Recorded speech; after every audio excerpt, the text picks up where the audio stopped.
I'm doing well. Good to talk to you guys. It's been a while. I know. It's been quite a while. It's good to talk with you as well, now that you're back here back at sea level after that West Coast road trip and that game out in Denver. How disappointed were you to find out that you weren't going to get to watch and call a game of Nikola Jokic? That must have been a bummer, huh?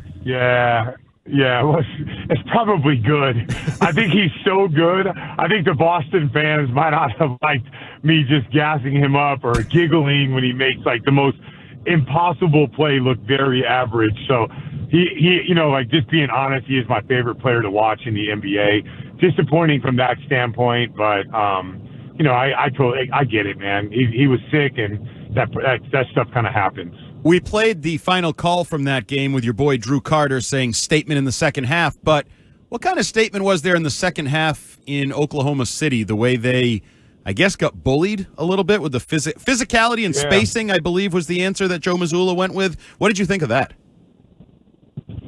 Yeah, I mean, the physicality was real. When you see it in person, man, like we could not own, I didn't think our spacing was terrible, but we did not own our space. And that's a big thing in the NBA. You want to win in this league, you own your space. And first half, I went to the media room and I was yelling out, there is no way this Oklahoma City team is going to beat us 4 times in 7 games. And then the second half came along. And I think it was very similar, like to sometimes we take our foot off the gas in the second half. We don't play at the same pace in the second half as we do in the first half. You know, when we were in the playoffs, we had, great moments, great third quarters, stuff like that. But this year, when we have like a big lead or it's a little too easy, it has not been good for us in the second half. There's been those anomalies where people have bad scheduling and us coming off of a loss. But just like standard games, when we have a big lead or it's too easy in the first half, I don't think we've been great in the second half in those games. I feel like you were ahead of the curve earlier in the year that physicality was going to be the approach to try to derail these Celtics. Are we seeing that more and more, and is that just going to continue into the second half of the season? Yeah, people are always hyper alert on how to beat the champs.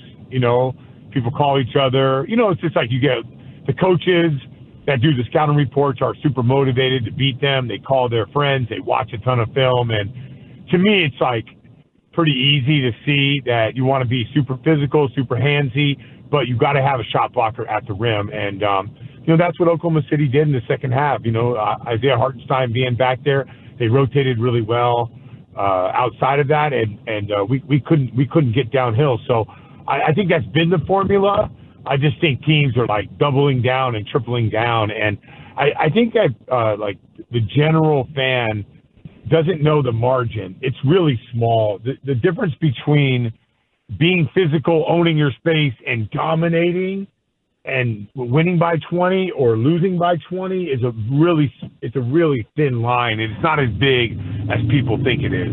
We're talking with Brian Scalabrine, NBC Sports Boston, on the Celtics broadcast color commentary. Scal, coming into the season, people were talking about this Celtics team like they could be an all-time great team, and they still technically could, I guess, but the idea that they would go undefeated at home and they were going to have the best record in the league and sort of all of these other things. Cleveland surprised a lot of people this year. I think people thought the Thunder would be good. I don't know if they thought they'd be this good. Those two teams, I think, are what a lot of people thought the Celtics would be this year. Is there any sense of that in the Boston locker room? Like, did they come into this season believing their own hype? And have they been humbled at all by the fact that there's 2 teams ahead of them right now? I don't know how they handle that. They don't seem to be fazed by a lot, like from that standpoint. They don't seem to overreact when they win or lose or anything like that. It's, I think they're pretty confident that they can go on the road and win a playoff series. I don't think that bothers them at all. But, you want to have a good record. You want to be, it's important to win those games. They were definitely up for this road trip. The fact that everyone was talking, all right, we'll see what the Celtics are about. They got a tough road trip. They got Minnesota, Houston on a back-to-back. Then they got to go to OKC and Denver. Hey, they might not even win. They might just win 1 game. And I think they were motivated by that. And then once they got up by OKC, I think they kind of exhaled. So I don't know what drives them every single day. I will say that when your star player is is striving for something. Whether after the Warriors won a championship, Steph Curry was going after that MVP. They were going after the best record.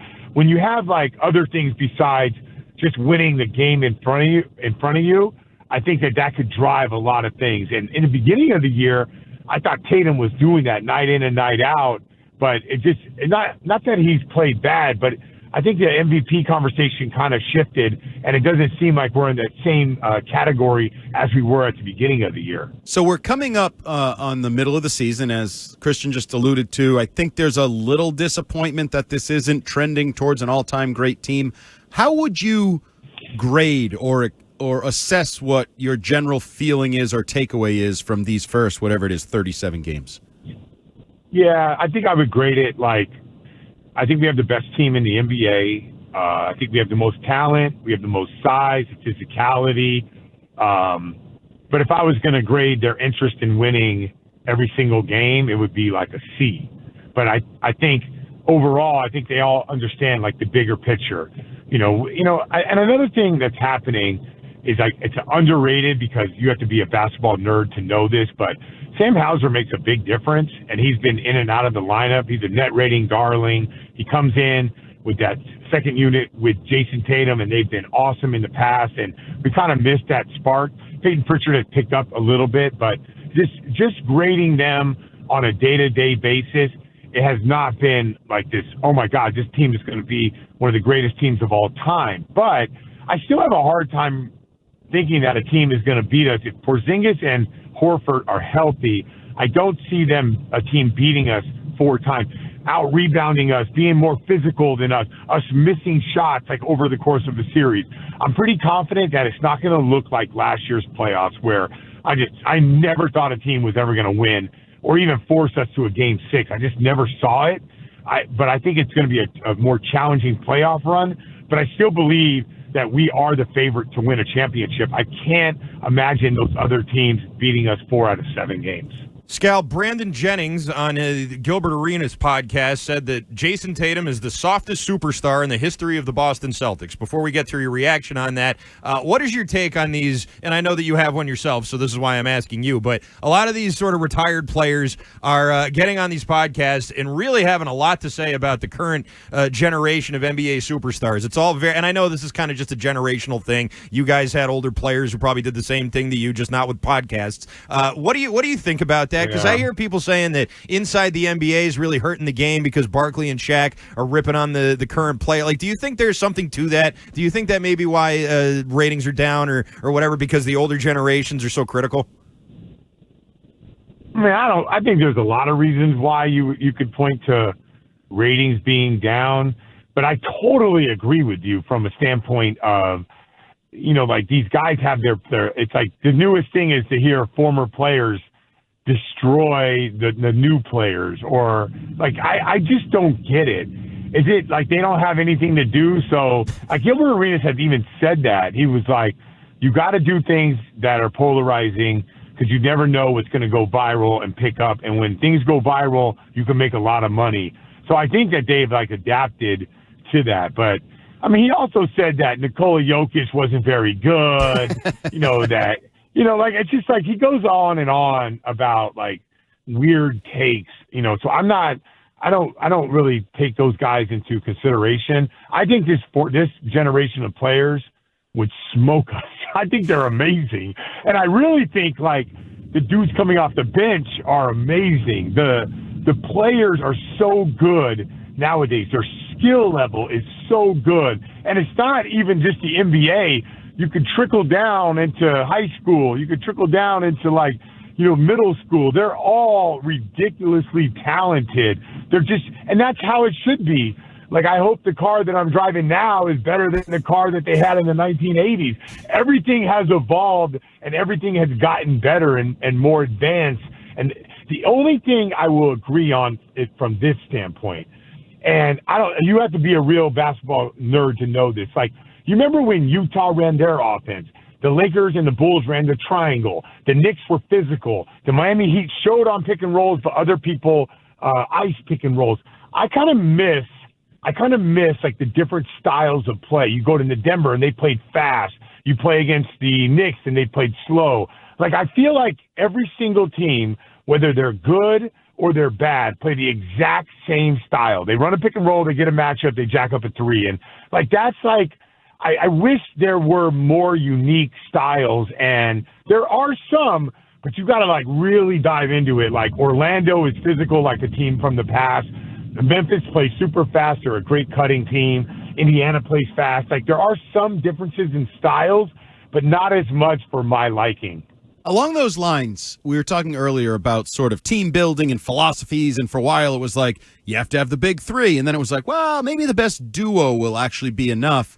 And then we look at what the Celtics did last year, I guess, to some degree what Denver did a couple years ago, and now we have the Cavs and OKC just played the best regular season game in the history of the NBA last night.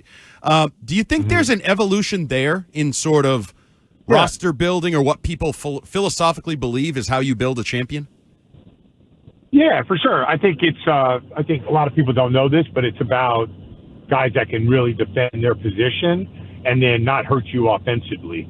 Like, there were dudes back in the day that can guard, but then offensively they would hurt you. But the way the game is played now and the skill level, like a Cason Wallace from Oklahoma City, that dude's nasty defensively. He can guard, like, all kinds of guys, from Jaylen Brown to Kyrie Irving, and now he can make a shot, right? They used to be called 3-and-D guys. But he also can run point, and he can get downhill, he can run pick and roll, and he can throw a lob. So, like, it's the new evolution is everyone can guard, and that's what they're looking for. If you are a bucket getter, then you don't have to guard as well, like a Kyrie Irving or a Luka Doncic. But those guys, even now, those guys are like, you have to guard. So if you start looking at all the championship teams, they have, like, they're just loaded with individual defenders. And that's why we won the championship last year, added with some shot blocking. I think we're in the defensive versatility age where everyone can guard multiple positions, start seeing a lot more bigger players. And that is evolving with a combination of knocking down the three. So that's where we're at right now. It's not a duo or a big three or a big four. It's really having guys that can have defensive versatility, can guard kind of all five positions, and also not hurt you offensively. That is the voice of Brian Scalabrine. You can catch him on the call at NBC Sports Boston.